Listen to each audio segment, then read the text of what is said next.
రాష్ట్ర ప్రభుత్వం ఎవరి మతాన్ని వాళ్ళు ఆచరించుకుంటూనే ఇతర మతాలను గౌరవించే విధంగా ఈరోజు పరిపాలనను కొనసాగిస్తున్నాం. నాకు నచ్చిన మతాన్ని నేను ఆచరించవచ్చు, అదే సమయంలో ఇతర మతాలను గౌరవించే వాతావరణాన్ని రాష్ట్రంలో తీసుకొచ్చినాం.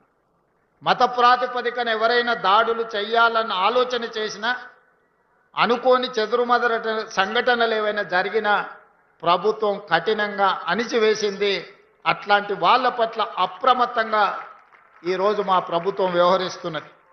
తొందరలోనే శాసనసభలో హేట్రెడ్ స్పీచ్ మీద కూడా చట్టాన్ని తెస్తాం. ఇతర మతాలను కించపరిచే విధంగా ఎవరైనా మాట్లాడితే చట్ట పరిధిలో వాళ్ళని శిక్షించడానికి అవసరమైన చట్టాన్ని ఈ మధ్య కాలంలోనే కర్ణాటక రాష్ట్రంలో కాంగ్రెస్ పార్టీ శాసనసభలో ప్రవేశపెట్టి ఇతర మతాలను కించపరిచే విధంగా, ఇతర మతస్థులను తక్కువ చేసే విధంగా మాట్లాడితే శిక్షించే విధంగా చట్టాన్ని సవరించారు.